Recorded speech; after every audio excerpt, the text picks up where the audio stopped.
Come and dream with me.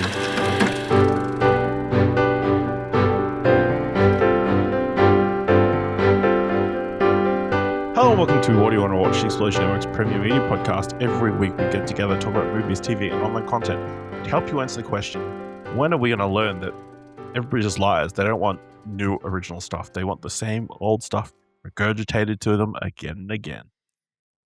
Never. I'm your host, Ashley. Joining me today, Dylan Blight. I think we already knew that, didn't we? Yeah, but a certain movie came out that's in a longer-running franchise that got terrible reviews. One site I saw said it was perfect for chat GPT defenders and or fans of Root Canal. So glowing endorsement for that film. But yet it set a record opening weekend for the franchise. Which seems bizarre. We're talking about Scream 7, by the way. We are, yes. Of which I didn't watch. Held strong. I did held strong. And I currently don't feel like I'm missing out on much. So yeah.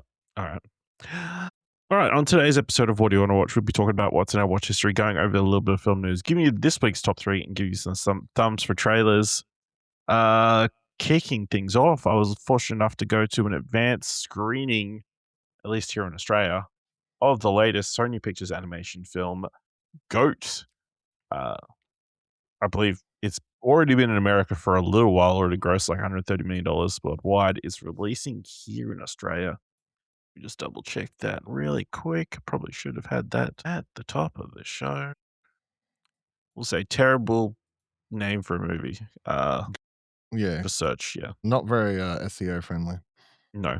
It's releasing here on the 12th of March. To try and get Easter still be in cinemas when Easter comes around, seeing it's a kids movie. But yeah, it's set in a anthropomorphic animal world in which the main popular sport is a basketball light game called Rollerball.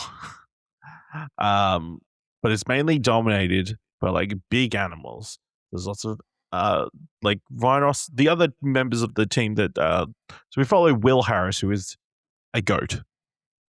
And is considered a literal goat. He's not the goat. He's not the goat because there's a lot of talk about the goats in the movie. But no, he's just a goat. He's a goat.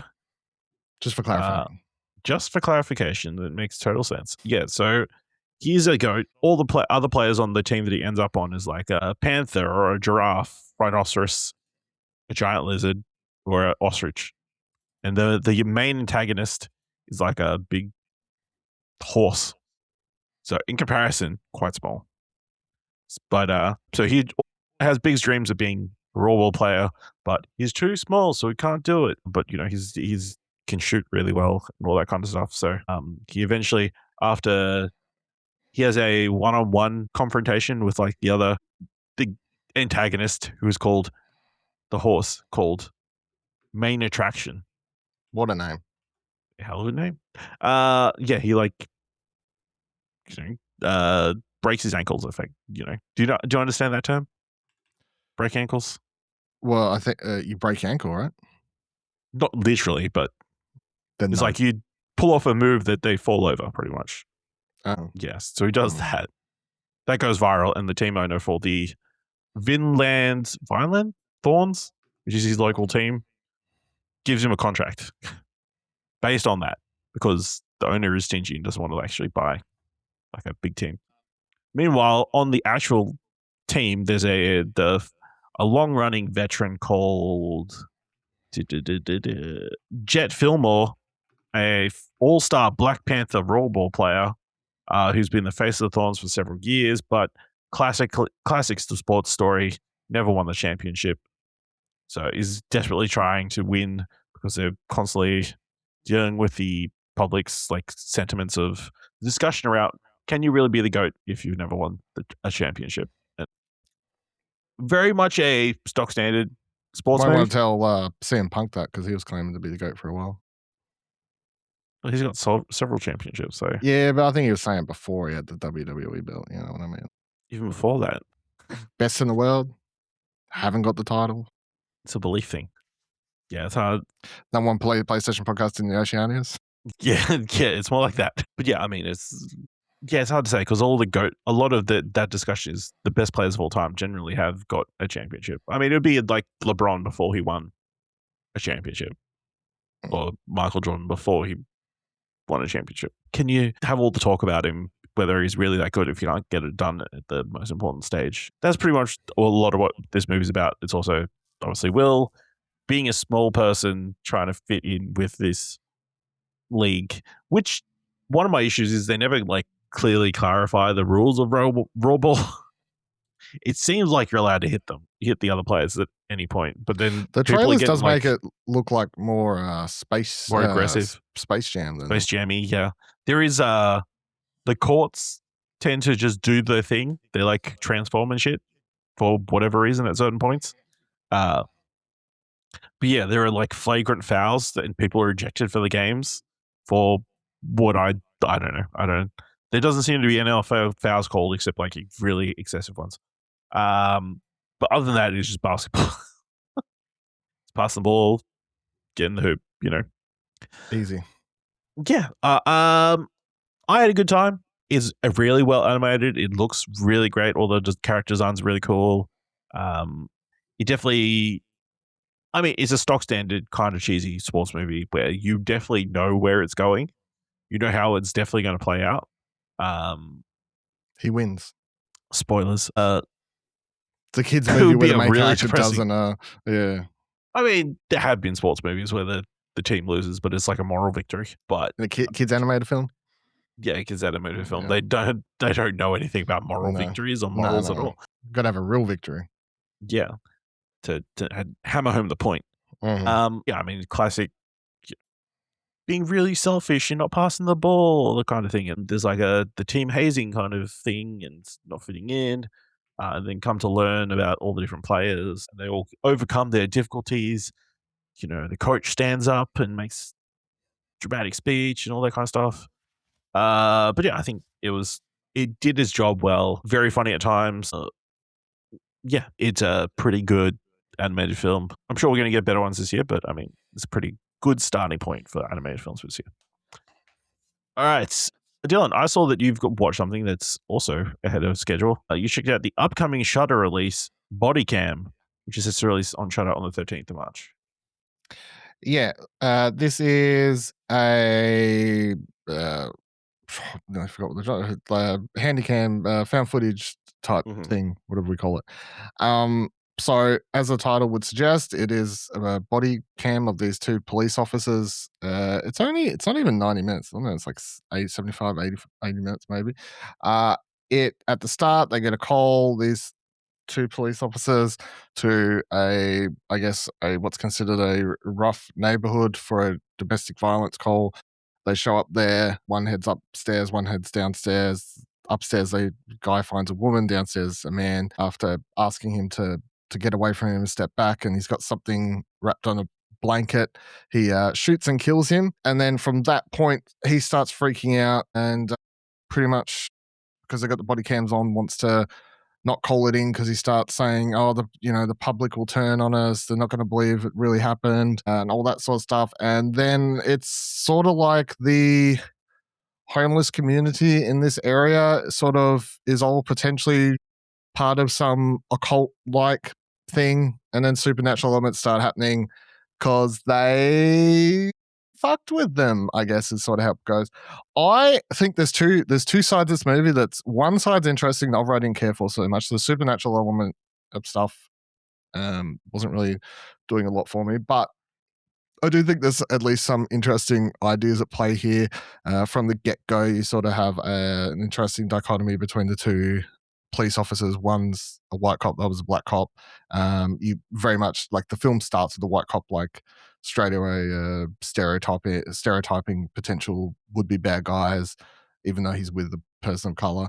And then automatically, like, oh, the crackheads around here, and, starts talking shit about the neighborhood. And then the other police officers has to be like, my mother still lives here and I grew up here, and all, like, they have some interesting sort of plays on the relationships between the police officers, given their, I guess, potentially how they were brought up and why they joined the police force. And that stuff's all interesting. And then I think the film is trying to have, at least I took away something to say about how the homeless population in America, and this is set in LA, are treated, and how they're, it's a massive obviously epidemic worldwide nearly, but they're in LA, it's a big known community there for them, and what's happening is anyone helping them? No. Yeah, so that stuff's all there, but yeah, it sort of has a good start. And even with the shorter runtime, it sort of flatlines for about 20 minutes there before it picks up pace towards the ending. And I didn't love the ending because it sort of goes more ham into the supernatural direction, I guess, to keep it more exciting. But the performances are fine, and when it's going and there's people running around and being chased and whatever the hell else, it's fun enough for what it is. All right. Okay. I checked out the new Prime Video documentary series Final Siren Inside the AFL, which has been touted from the people behind, all the recent the F1 one, which is Drive to Survive? Drive to Survive, yes. Which, by the I need way, to just catch up. quickly before you continue, how wild is it that that's in America? It's being shown on Netflix and Apple TV. Did you see that? Is it? Yeah. So because Apple got the F1 licensing deal, and Okay. Apple's showing F1 exclusively, that's Yeah. where you'll go to watch it. In America, at least from my understanding, it's only in America. You'll be able to watch it on Netflix and Apple because of the deal. But then if you're outside of America, it's still a Netflix only thing because of distributing things. But it's still a weird thing to think that that's how it's. Yeah, I mean, I'm sure it's there's a promotional element of it. They're probably given them a certain amount of money to get the rights or whatever, and maybe they've lowered the asking price for Netflix or something like that. But yeah, it's fine. It definitely feels like it. My major gripe is it seems like they came in 3 or 4 weeks before the end of the season, and we're cherry picked the people that we're going to follow for 5 to 6 weeks until the end of their season. Does it follow several teams or just several people in? I think they're promoting it's several different people. So, but then each episode is kind of self-contained, so 1 or 2 players, and following their trajectory over the last couple of rounds of the season, which I guess kind of fits the structure of a Drive to Survive kind of thing. Only 4 episodes, which seems crazy for such a big team. Yeah, I think it's fine. It just kind of showcases how the events kind of played out at the end of last season. There is a little bit of look behind the scenes at certain people, and kind of give you a greater look at certain players. I think the first episode kind of highlights Toby Green, who is captain of the GWS Giants and been known as a bit of a antagonist with a very sketchy track record at the tribunal. He's got a lot of fines and suspensions throughout his career. He's juxtaposed with Marcus Bontempelli, who is arguably the best player playing at the moment, if you are certain pundits and that kind of thing.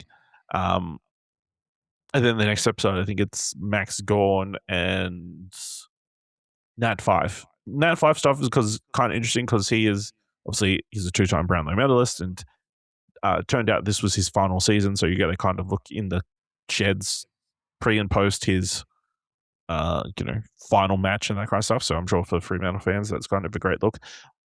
I feel like that it's kind of a missed opportunity.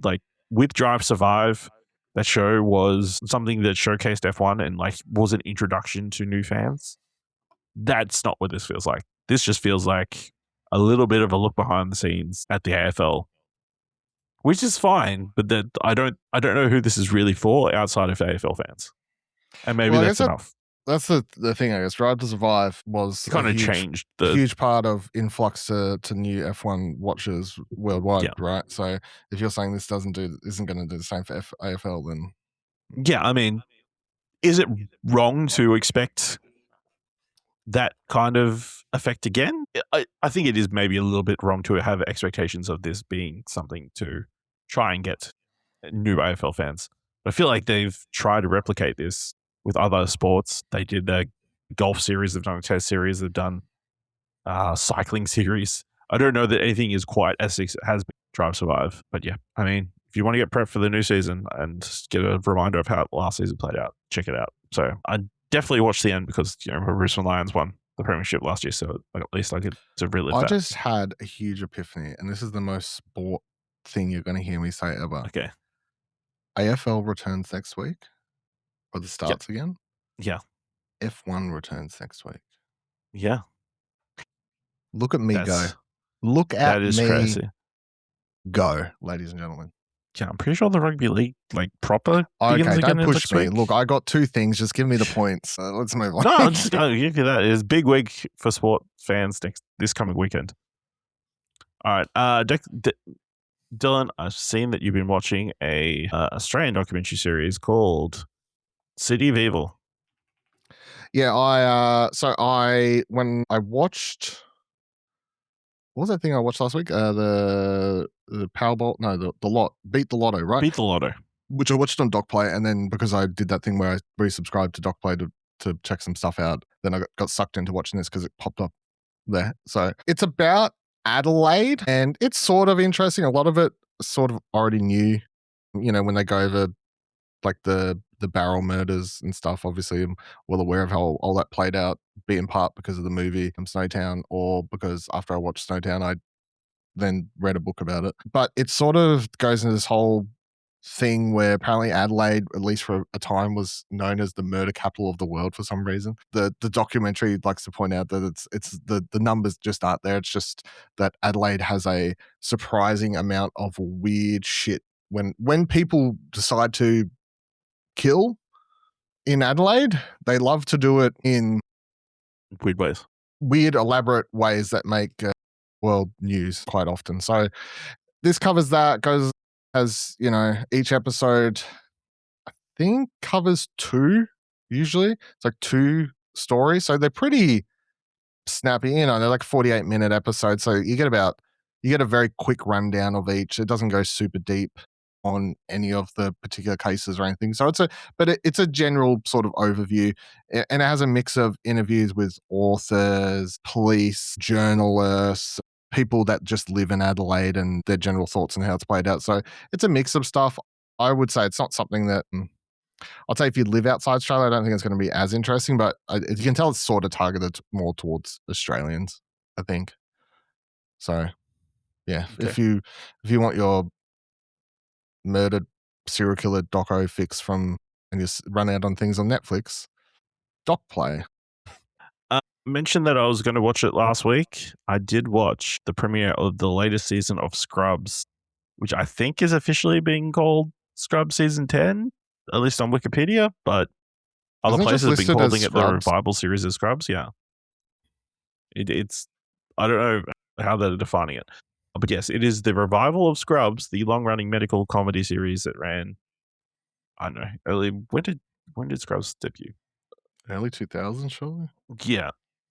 Where are the, I think it'd be somewhere up the top, but debuted October 2nd, 2000. Obviously ran for 9 seasons, 8 that people actually liked, but followed JD as he started at Sacred Heart Medical Center, a hospital, teaching hospital, and worked his way up until, the final season things played out. We pick up however many years later, I don't know, real time, it would be 10, 15 years. Well, they're not pretending they're younger, right? No, they're not pretending they're younger. They definitely have aged. JD is now working as a personal doctor post leaving Sacred Heart, but comes back to Sacred Heart because one of his patients collapsed and was admitted to the hospital.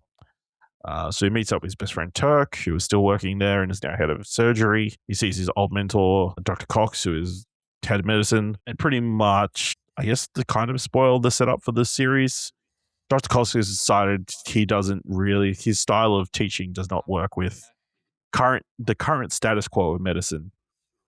I guess the way HR works now, he's too much of an old school guy to fit in the way things work now. I see what we're saying.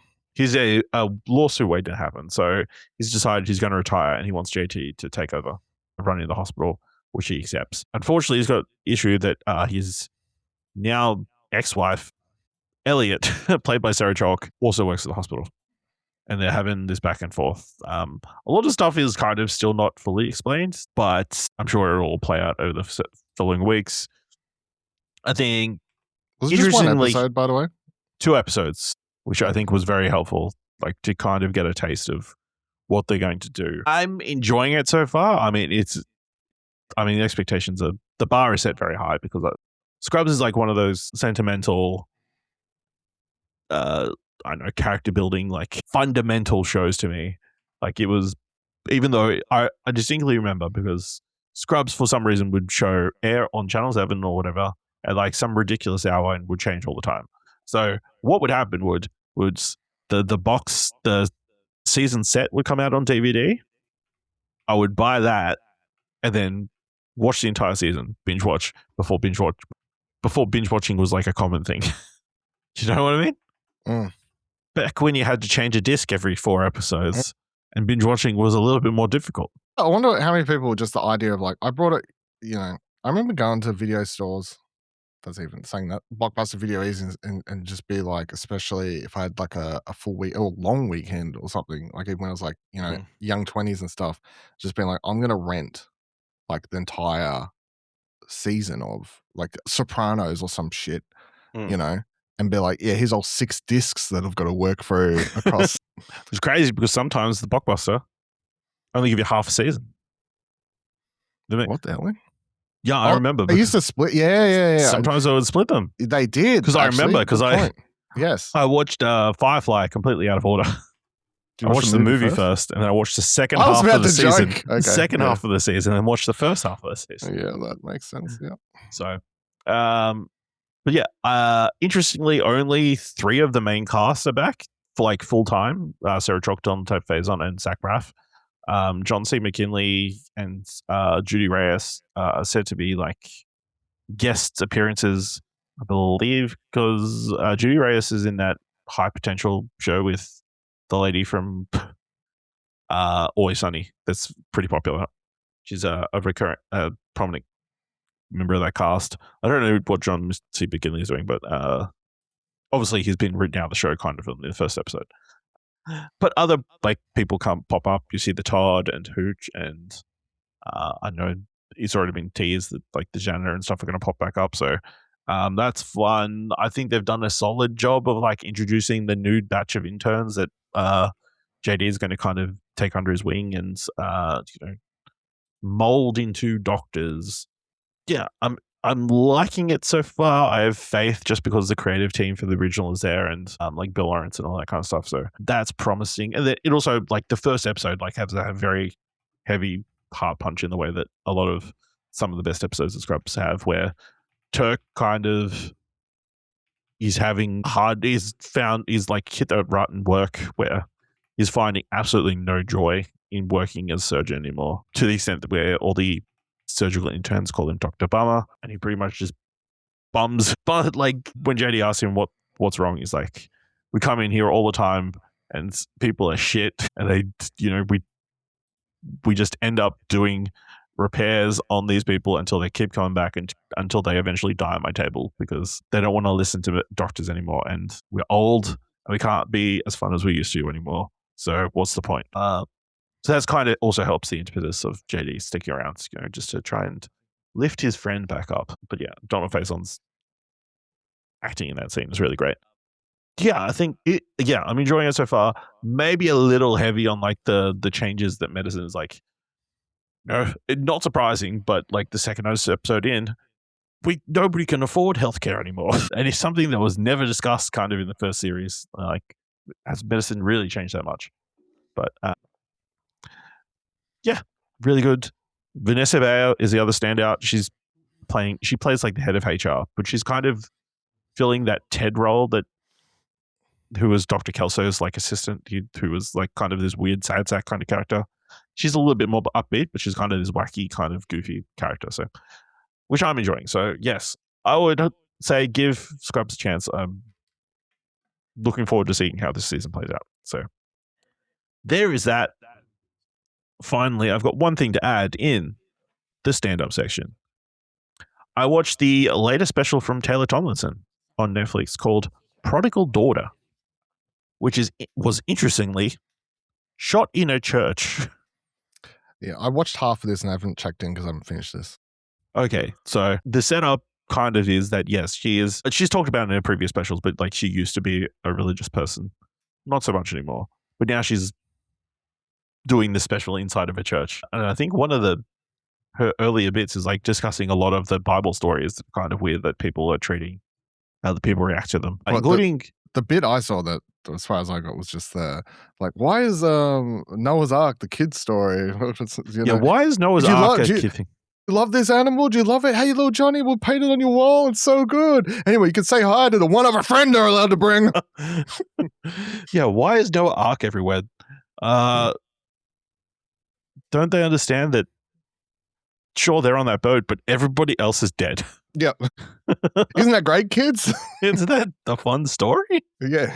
But yeah, she kind of talks about kind of the weird Christian stories and the weird morals of them, obviously bringing up the prodigal son and like how it's weird that the good son who was there the whole time is like treated like shit, but the prodigal son comes back and like the dad throws a party. Wants to celebrate the son for coming back, not really doing anything. But then she also like talks about her coming out as queer recently, some of her female relationships. What else was talking about? Potentially having childbirth, her experience on working a late night show, or like having like a normal 9-to-5 job, and that kind of stuff. So yeah, I mean, it's more Taylor Tomlinson. She's a fantastic comic. I mean, a lot of her stuff is mainly in the delivery and her tone, which I'll admit butchering. So yeah, I would highly recommend Dylan finishing it and everybody else checking it out on Netflix. All right, that's everything in our watch history. Let's move on to some film news. I guess the biggest story this week, the story of Warner Brothers' sale continued, and I think we finally got a winner, maybe? Paramount may have won the bidding for Warner Brothers Discovery, but the regulatory and political scrutiny is not over. Hours after Netflix announced it would not offer a rival bid, California's Attorney General Rob Bonta was out with a statement reminding that his office still has a lead role in examining the merger as attention was focused on the Trump Justice Department. I guess that's not super important. But yes, Netflix declined to match the bid that Paramount eventually made. Paramount Skydance made, I think the number is like $120 billion for the entirety of HBO, or like Warner Brothers as is now, with CNN and all the subsidiary channels, whereas Netflix was like kind of cutting a certain section out and that kind of stuff. So Netflix has a statement. The transaction we negotiated would have created shareholder value with a clearer path to regulatory approval. We're always being disciplined, and at the price required to match Paramount Skydance's latest offer, the deal is no longer financially attractive. So we are declining to match Paramount's offer, Skydance's bid. We believe we would have been strong stewards for Warner Brothers' iconic brands, and the deal would have strengthened the entertainment industry and preserved and created more production jobs in the US. But this transaction was nice to have at the right price, but not must have at any price. Yeah. So on top of not getting it, they also get paid out like $2.6 billion on account of the deal not going through, which apparently Paramount is going to pay for. But yeah, Dylan, what are your thoughts on Paramount now set to purchase Warner Brothers? Either way, it was not a good story. Yeah, I mean, the only ever good outcome for this was Warner Brothers. No one would buy them, and they had to stay alone. Yeah. The corrupt Justice Department doing something good and saying this is too much of a monopoly. You guys need to stay separated. Yeah, but that's not how it's going to play out. I think this is the worst case scenario, though. I would have preferred Netflix to have, out of the two options. I mean, Paramount has obviously more hands in the Trump pocket than Netflix does. So there's that aspect of it. And then also, I just presume they will potentially fuck over more things than Netflix would have done. And I was already worried about Netflix doing it, so let alone what Paramount is going to choose to do. But yeah, it is a wild turn of events that you just wake up one morning and it's like, nah, we're going this way sort of now. And it's so funny because it broke. I think I watched last week's episode last week tonight, and even before this news broke, so I'm keen for this week's episode. John Oliver was already on there making jokes. It's like, I wake up every morning not even knowing who my boss is going to be. Yeah, I think there's a lot of reason to be concerned. Not necessarily. Well, obviously, Warner Brothers movies are going to be theatrically released for the future. I think that's pretty set in stone, so we don't have to worry about that. Not that there was a great deal of worry, I don't think, with the Netflix pushing saying that we would get Warner Brothers films in the cinema. But you suspect they'll probably get a longer run in the cinema under Paramount. But they've taken on a hell of a lot of debt to get this deal through. So you would expect there's going to be a heavy amount of cost cutting at that company. So I would suspect that maybe Warner Brothers output is going to be DC plus anything that's like financially made. Well, depends. Does James Gunn get kicked out of the DC straight away because he's too woke? Not if they're making money. I feel like as long as the DC universe is making a profit, they'll keep him around. But his leash is definitely not as long as it was a week ago. Yeah, I mean, it's hard to say because, you know, I mean, we're automatically like, oh, all these Paramount people, super Trump supporters and that kind of stuff. Trump legally is only allowed to be in power for another 2 years, 9 months. Not if he has it his way. Not if he has it his way. No. You know, he'll just... And so far, he's pretty good at getting his way, so... You know, so... No, Civil War's an A20 film. Documentary. The documentary Civil War is an A24 film. Yeah, I mean, I guess we will wait and see. I mean, it's still going to take like several months for this to go through the proper channels and things to go through. Who knows? Paramount could go bankrupt before then. We know. The world is crazy. Where's the next season of South Park? Yeah. You know, do you think we'll see more like tie-ins to South Park now? Like, they got all those WB properties they feel like they can utilize, you know? Synergy. Yeah. So, yeah, crazy. I mean, all the other news is kind of related to award shows that happened last week. Obviously, we had the things that happened over the BAFTAs, which we learnt about post-recording last week. I think I just saw on Twitter. Yeah, like, I don't recall. I remember telling you, like, yeah, the crazy story about. Yeah, and I don't think I looked into it more until after we recorded. Which has been a whole thing all week, and like, I don't know if there's any wrong or right answers. Unfortunately, that's nuanced. My view is that the only person I consider to be in the wrong is the BBC for deciding what weirdity they'd like to censor, which is let's not censor the N-word and bleep that out so people don't have to hear that sitting in their homes. But like, let's censor Free Palestine and other weird. Like, I don't know. I've seen reports that it's like illegal to like edit out people with threats. Like there's some weird like speech law or something over in the UK. I don't know if that's I think the issue is why'd you put the microphone so close? You know, this is someone who could make random outbursts and say things when he doesn't want to. Just move the mics or like place him in a place.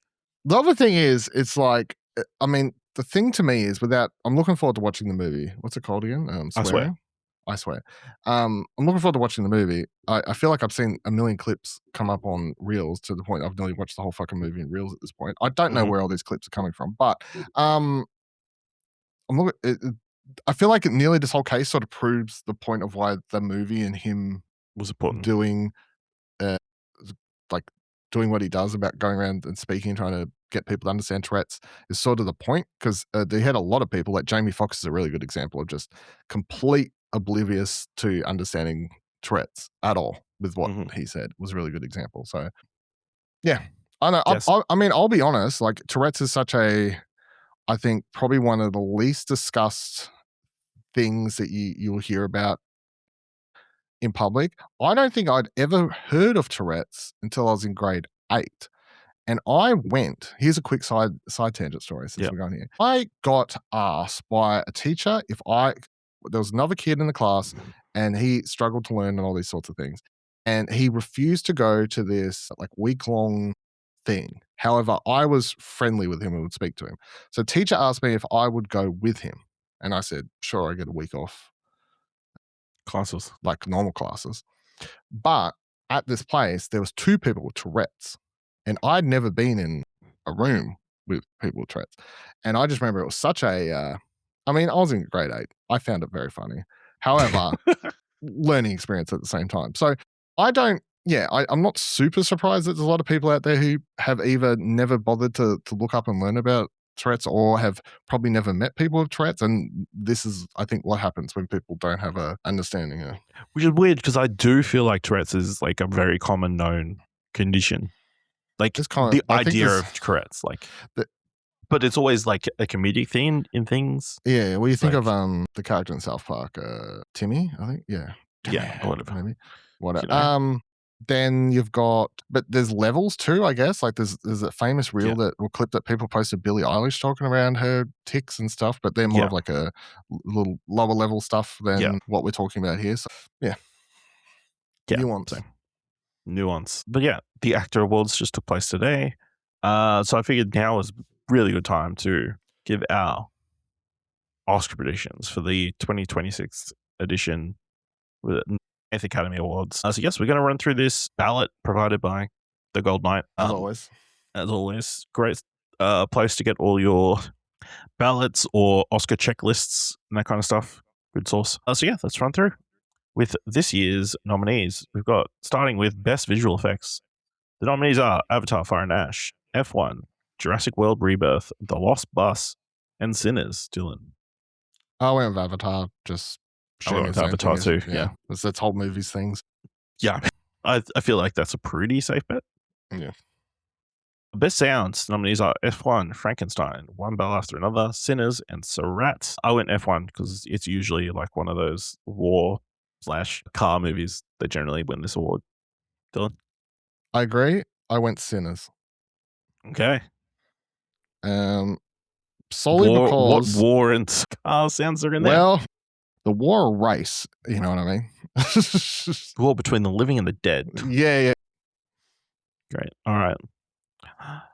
Next category is Best Short Live Action. Nominees are Butcher's Stain, A Friend of Dorothy, Jane Austen's period drama, The Singers, and Two People Exchanging Saliva.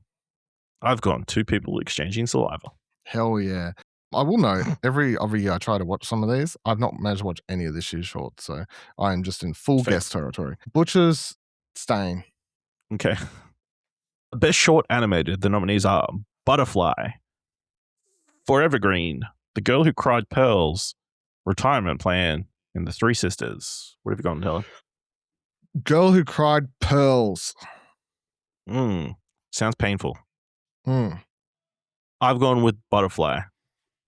That could be animated well. Next category is Best Production Design. The nominees are Frankenstein, Hamnet, Marty Supreme, One Bell After Another, and Sinners. I've gone Sinners on this one. I too. Following Sinners. Next up is Best Original Song. The nominees are Dear Me from Diane Warren, Relentless, Golden from K-Pop Demon Hunters, I Lied to You from Sinners, Sweet Dreams of Joy from Viva Verdi, and Train Dreams from Train Dreams. Dylan? I went Golden, presuming that's I've also gone Golden. Where they have to win an award. They're a heavy favorite. And there will be an element of the audience that will revolt.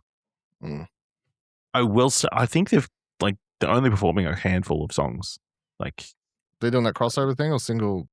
I think they're doing I Lied and they're doing at least Golden. But if they don't do a K-Pop Demon Hunters medley, which none of the other songs for the soundtrack have been performed live anywhere by the artists.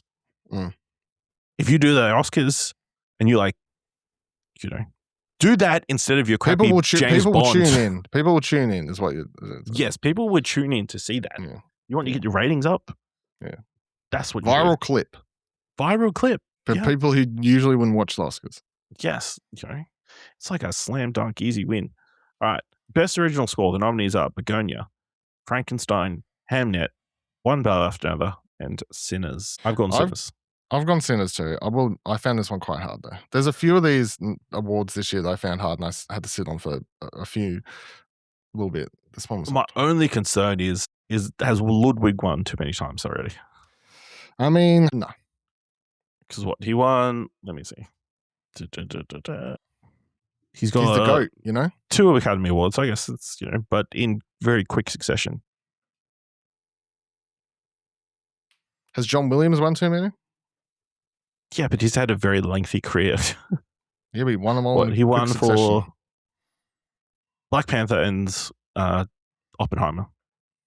Hmm. Black Panther in 2018, Oppenheimer in 2023. It's fine. He can win this, then he Yeah, can I win guess, next yeah. year for... I'm sure he'll be nominated again for the Odyssey. So, Yeah. do it now, or do you wait for the next one? You share the love? Who knows? All right. Best makeup and hairstyling nominees are Frankenstein, Kukou, Sinners, The Smashing Machine, and The Ugly Stepsister. Dylan, what do you got? I went with Frankenstein for this one. It has a good, like, obviously you got all the actual makeup and the design for Jacob Elordi for Frankenstein, but the movie also does have a really good mix of both male and female, like, period piece costumes and stuff. But that would be costumes. So, I mean, I don't know if that falls under. Oh, sorry, makeup and hairstyle. Yeah. Yeah. But I mean, like, they still got all the Period accurate hair. period accurate hair and whatever else. Yeah. Yeah. I've also gone Frankenstein, but purely because Jacob Elordi. His makeup. There's always like one prosthetics heavy character that they did a great job. I mean, nearly like the Smashing Machine potentially would be an interesting like. I mean, yeah. I mean, that would probably be the number 2. I don't wasn't the Ugly Stepsister like prosthetics in that pretty? It's really good because they got the prosthetics on the nose and stuff like that, and it's a horror movie and everything. But no, I don't think it would win that. No. Okay. No. Next up, we've got Best International Feature Film. The nominees are The Secret Agent, It Was Just an Accident, Sentimental Value, Surat, and The Voice of Han Harajab. I've gone Sentimental Value. I too have gone Sentimental Value. I mean, obviously one of the 2 Best Picture nominees, so I think it narrows it down a little bit. But yeah, I think that's going to come out on top, I think. Having finally watched it, a couple weeks ago, god tier shit. So, but you haven't seen The Secret Agent, so you don't know. It's true. So it might be slightly better god tier shit.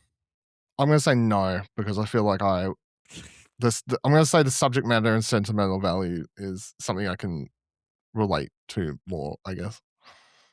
Okay. All right. Next category is Best Film Editing. The nominees are F1, Mighty Supreme, One Battle After Another, Sentimental Value, and Sinners. One Battle After Another. I've also gone One Battle After the Other, but I could totally see something like F1 taking it. Yes. I would even, all of those are really good.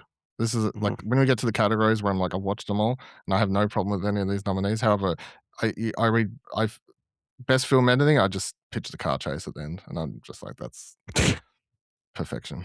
Okay. Next category is Best Documentary Short. The nominees are All the Empty Rooms, Armed Only with a Camera, The Life and Death of Brett Renaud, Children No More, Were and Are Gone, The Devil is Busy, Perfectly a Strangeness.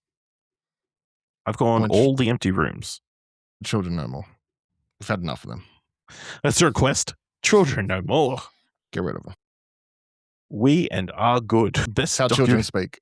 Yeah. Best Documentary Feature. The nominees are The Alabama Solution, Come See Me in the Good Light, Cutting Through Rocks, Mr. Nobody Guessed Putin, and The Perfect Neighbor. I went the Alabama Solution, which I don't think is the best film here, but I just feel like subject matter wise, anti-guns is it's middle groundy enough to be, but then some of the others are you're voting for something that's potentially more controversial to vote for. I don't know. So I went that. I've gone with The Perfect Neighbor, which I don't actually know what.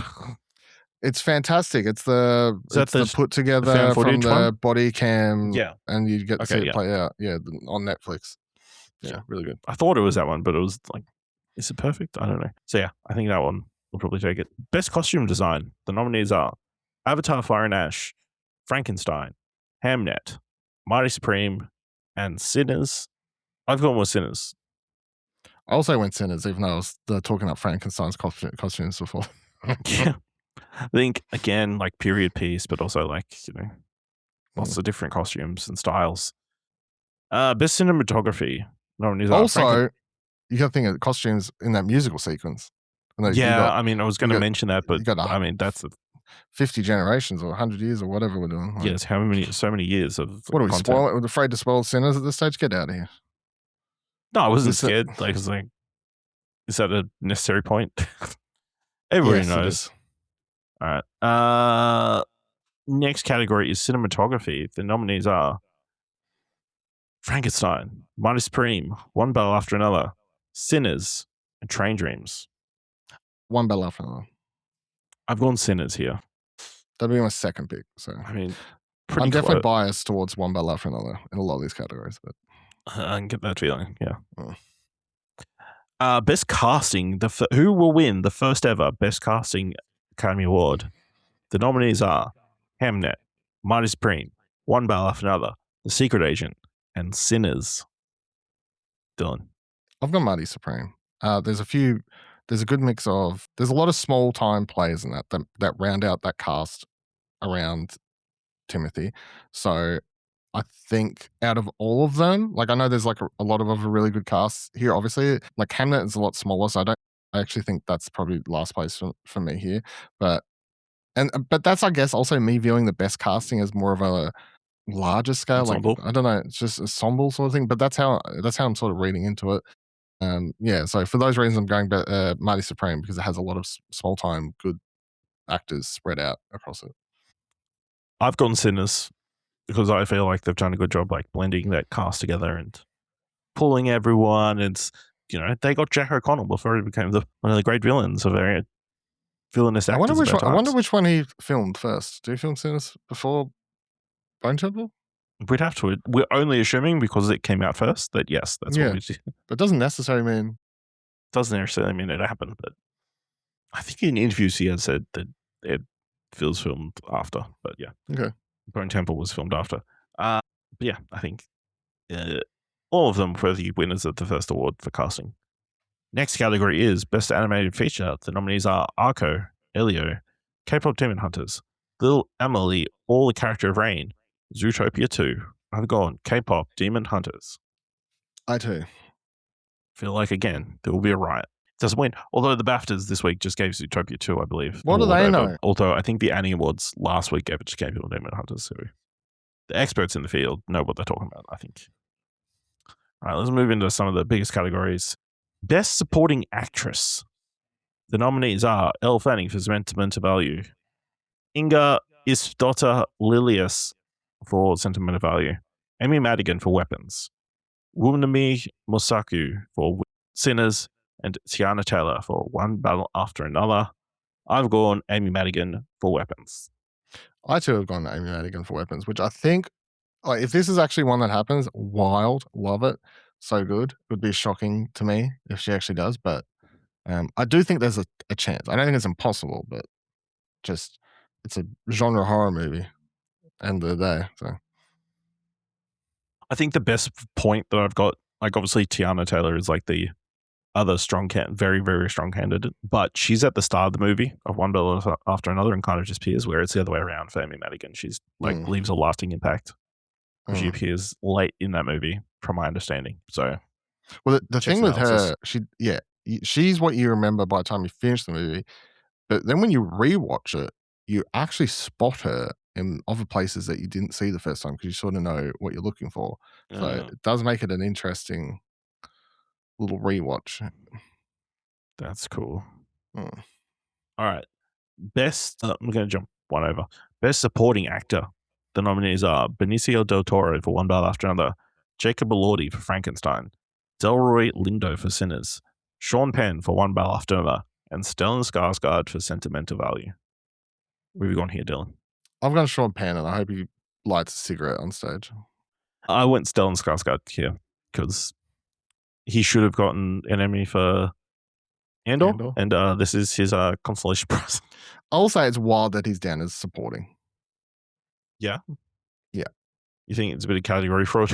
Yeah, I think it's a bit of put him in this higher chance of winning it. He's a lead actor alongside, I can't remember the girl's name, but Renate. Yeah. However you pronounce Renee Sviv. Yeah. Who is in our next category? Best Actress. Nominees are Jessie Buckley, Rose Byrne, Kate Hudson, Renate Rensby, and Emma Stone. I've gone Jessie Buckley, who apparently is the favorite and probably is owed a win at this point after, I feel like, several Academy Award nominations. I'm going Jessie Buckley because I genuinely believe her performance in this movie is one of the best performances I've ever seen in my life. Whoa, high praise. So I think if she doesn't get it, it will be one of those award years where I'm like, we'll look back for 10 years from now and be like, they fucked up crazy. Okay. Next category, Best Actor. The nominees are Timothée Chalamet for Mighty Supreme, Leonardo DiCaprio for One Bell After Another, Ethan Hawke for Blue Moon, Michael B. Jordan for Sinners, and Wagner Moura for The Secret Agent. Dylan, what have you gone with here? So I think everyone here has won at a different show. Yes, they have definitely spread I think this is weirdly the closest race out of all of these, which is crazy when everybody thought it was Timothy's award to lose at the start of the award season. Yes. I was definitely like, there's no way Timothy loses. They're going to finally annoy him, the winner. But as the last 6 weeks have played out, I guess, and we've seen more and more different people get this award at different shows, I've become really unsure.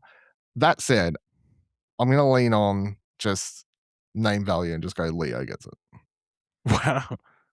Just defaulting to the One Bell After Another love. Yeah, because it's become so confusing. And I was so set on Timmy. If you'd asked me to pick this a month ago, I would have said Timmy, but no, I'm so confused now about the rejection go, and I've just weirdly, defaulted. I don't know if Leo's actually won anything for this. Well, even more reason. I feel like everyone else has, though. Sure, yeah. I think. I'm going Michael B. Jordan. Wild. That's as well as me picking Leo. None of us are picking Timmy. Yeah. Neither is having faith in Timothy. I feel like, it's people have brought it up, like Al Pacino, like through his career multiple times, he probably should have won. Overlooked constantly. Maybe Timothy is down that same thing. And we know for a fact that historically the Academy has not given this award to younger actors. Not that Michael B. Jordan is that much older than Timothée Chalamet, I'm aware of anyway.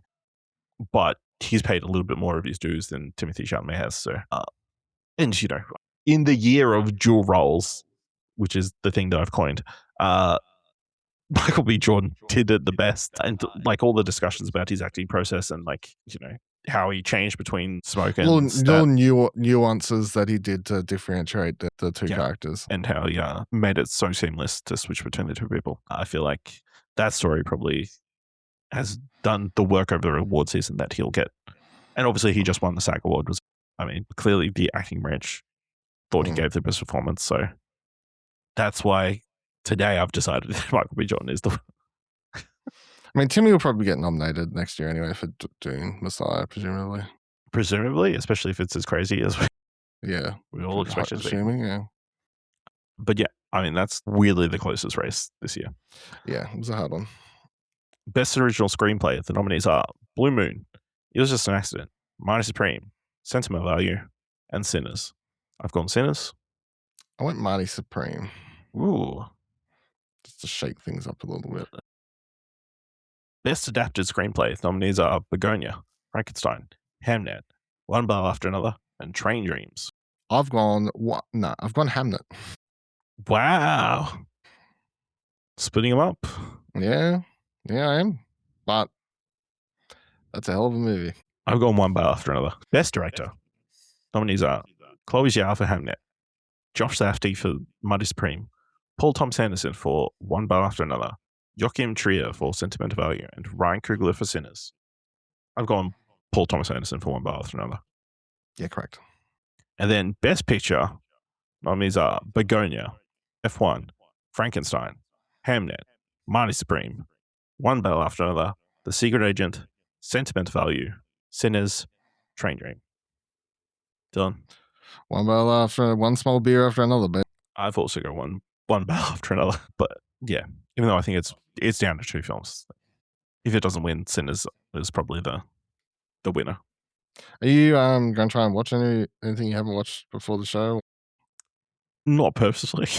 Not purposely. I'm like, I've conceded. I'm not going to watch. Think I'm going to try and squeeze in. When's it? How many have I got? How long have I got? 3 weeks? The Academy Awards is on the 16th, so 2 weeks. 2 weeks. I think I can squeeze in Train Dreams in 2 weeks because the only other It's thing I on haven't, Netflix. yeah, so that's easy enough, and I did want to watch it anyway. Mhm. Joel Edgerton, but the only other thing I haven't watched is The Secret Agent, which, as far as I'm aware, currently I have no way to watch in Australia. Well, it just had its cinema run, so maybe it comes to rental Yeah, in I ain't time paying $30 rental. at Madman. Yeah, send me a screener.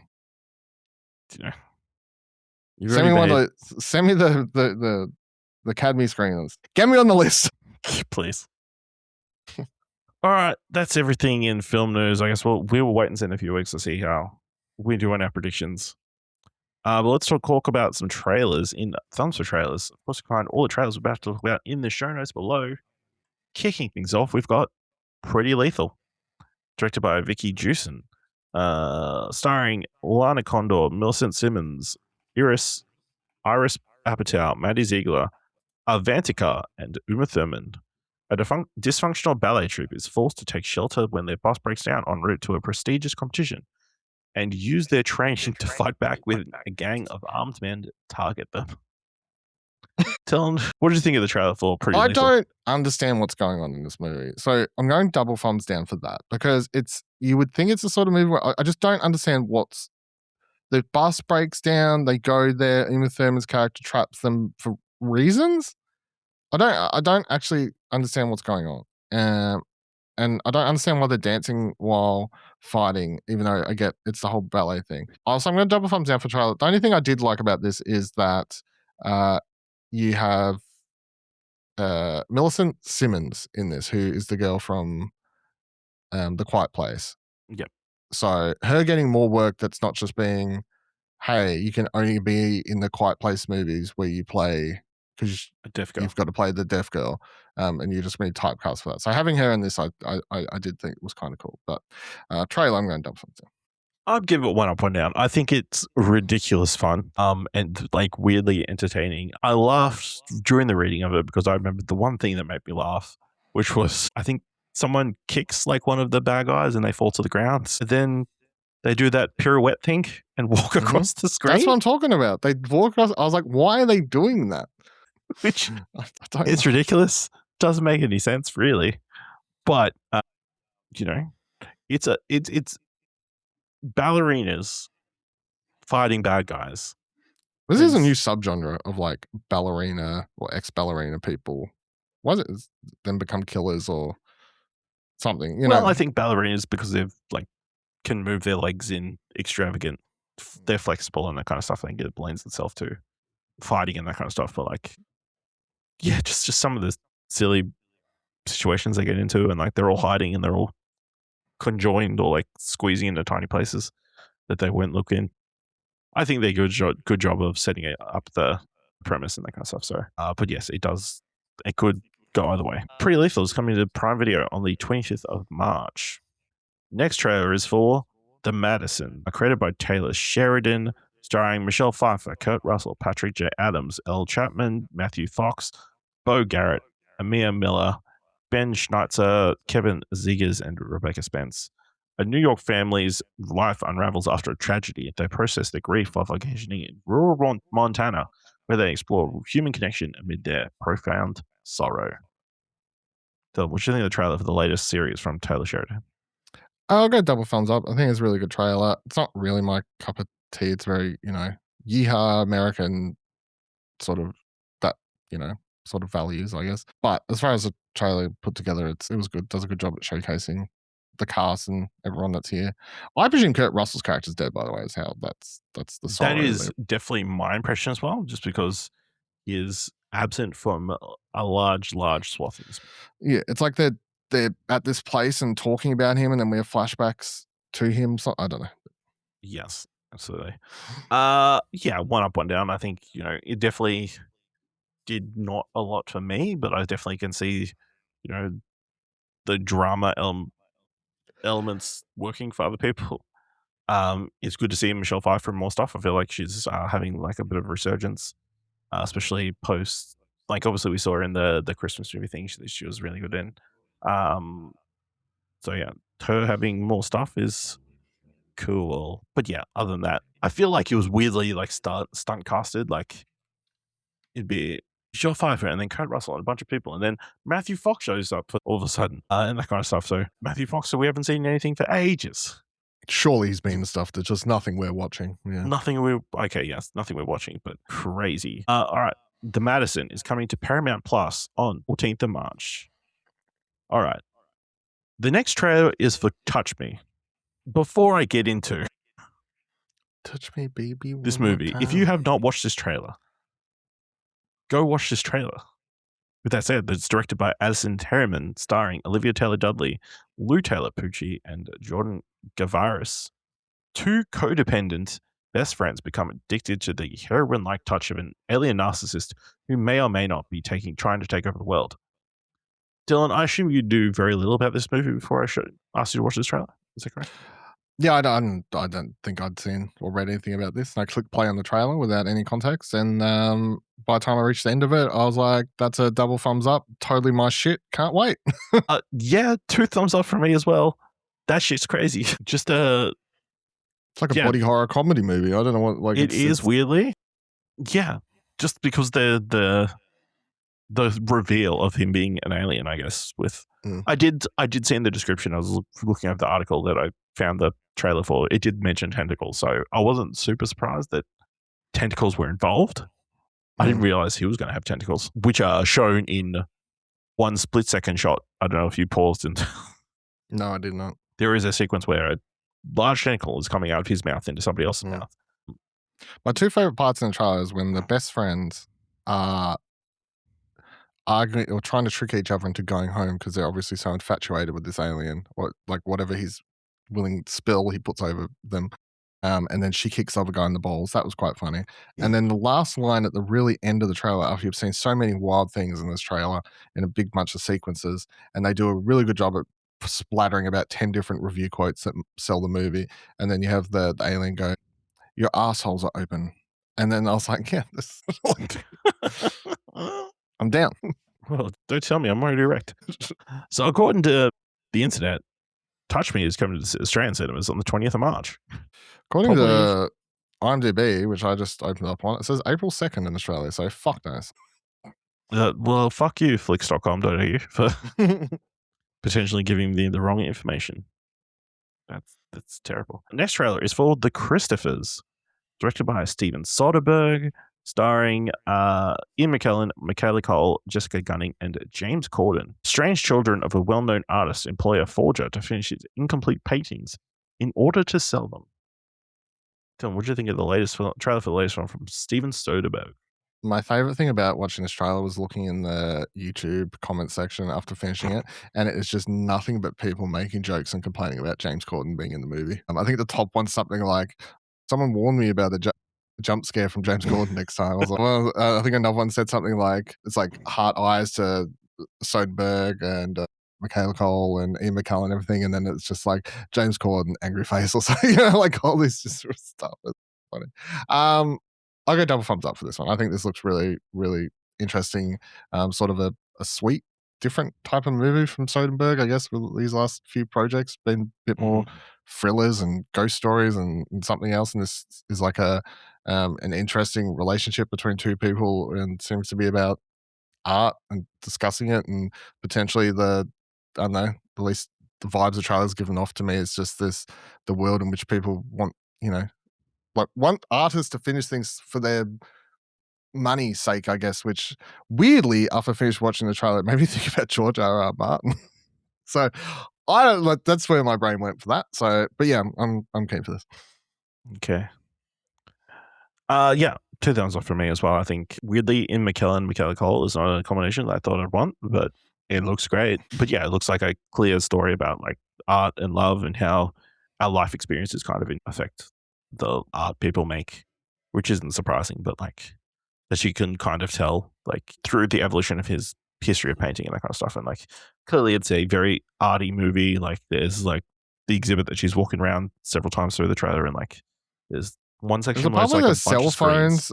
Yeah, it's like all his face too. Like it's like selfie cam recording him painting, and then made that into an art display or something. Artist's bit, but yes, the James Corden sudden appearance was surprising, even though I feel like we've discussed this project before and knew James Corden was involved. it was still surprising. But also maybe it's fitting that he's playing kind of this weird villain in this role where they're hiring this person to forge their parents' stuff so they can steal it, you know? The Christophers currently has no Australian release date, but is releasing it in the US on the 10th of April. Last trailer for this week. Mortal Kombat 2. Wow, good job. Was that worth it? I hope so. Directed by Simon McCoy, starring Carl Urban, Adele Rudolph, Jessica McNamee, Josh Lawson, Ludi Lin, Makard Brooks, Tati Gabrielle, Louis Tan, Damon Harriman, Shin Han, Tadanobu Asano, Doge Taslim, and Hiroyuki Sanada. The champions of Earthrealm, joined by Johnny Cage, are forced into battle one after another as they attempt to resist the rule of Shao Kahn, whose rise threatens the survival of Earthrealm and its defenders. One up, one down. I feel like all the key moments in this, I'd sort of, or the big selling point ones, like him backflipping over the blade or whatever, I'd seen before. So I'll go one up, one down for this. I'm still sort of just. So I need to maybe rewatch the first one. I'm like, they didn't do the games in the first one, did they? And then the main character was like the secret son of Scorpion or some shit, something like that. But they had a fight, whatever, grandson, cool. And then that character's in this, confirmed, but they're hiding him in the marketing because people didn't like that it was a new character in the original one. That was a complaint, even though if you look it up, he's definitely still in the movie. Well, he could get killed in like the first 10 minutes. That would be wild. Would it also, though? I don't know. Yeah, one up, one down. I'll give it 2,000. I think it looks really great. Obviously, you know, it's interesting. Like this is the year of fighting game movies, and obviously just comparing this to Street Fighter, which we've only seen a teaser for, but that one definitely going for a completely different tone to this, which is kind of playing the situation like very dead serious, outside of Johnny Cage, and probably Kano. But yeah, I think expanding the world looks really cool. My only thing is like the pulling the lines from the video game, which I doubt are actually going to be said in the film. You know what? Get over here. I refuse to believe Hiroyuki Sanada is going to scream, "Get over here." Yeah, you don't think that? Do you believe that's going to happen? No, they're just going to use the line from the video game still, which would be so out of place with everything else going on. Just for blatant fan service? I don't know. Yeah, blatant fan service. Why not? But Carl Urban is doing a good job as Johnny Cage from what I can see here, which is wild considering he seemed like such a weird choice to play this role. But it definitely is working. So yeah, I'm very keen to check out Mortal Kombat 2, and it's releasing in Australian cinemas on 14th of May. All right, let's move on to this week's top 3. Definitely in the top 3. Dylan, do you know why we're doing this week's top 3? Because there's the Amazon Prime Video series Young Sherlock. Yes, that's why in honor of that show, this week's top 3 is top 3 characters you'd like to see a young version of. Very proud of myself. Very good. Yeah. No. As soon as I saw it, I was like, that's because of the Prime Video show. Yeah. Yeah. Dylan, what's number 3? I struggled with this. I'll be completely honest, and I had to really go searching for things. And one of mine, not this one, I'm playing around with the rules a bit. But number 3, I'm going young Logan Roy. Bring Succession back. Okay. See his rise to power. Yeah, actually explain what the company does, which is just the origins of Rupert Murdoch, or like, you know, any of those media modules. So, I mean, that would work. I mean, I think there would be enough people interested in that. I don't know who could play it to be young Brian Cox. That's the problem. I know it's swearing all the time. So yeah, you know, that is an issue, but I'll go with it. My number 3, young Jack Sparrow. They're wanting to continue this Pirates of the Caribbean franchise.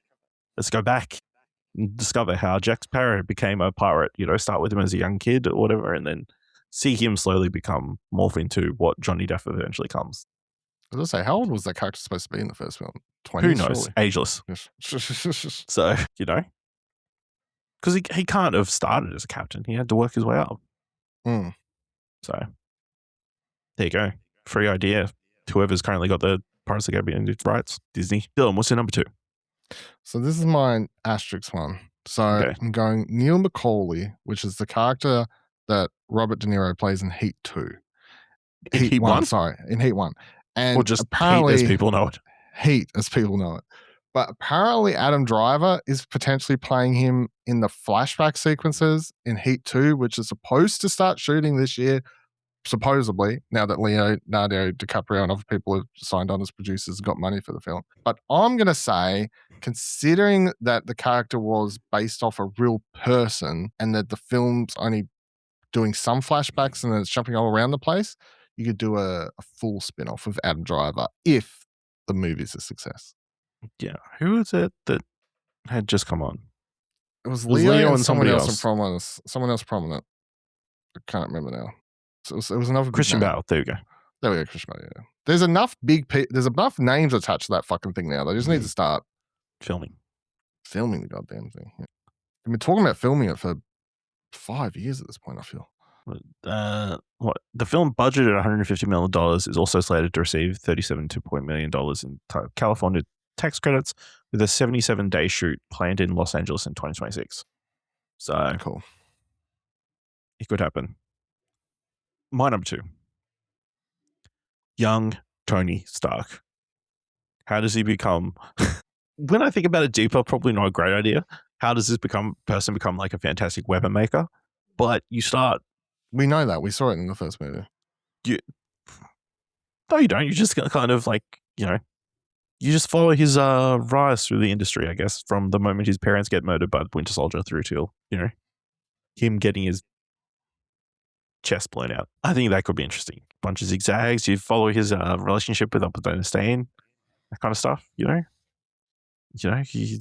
get somebody else to play young Sam Rockwell, You're selling me. I like my list more.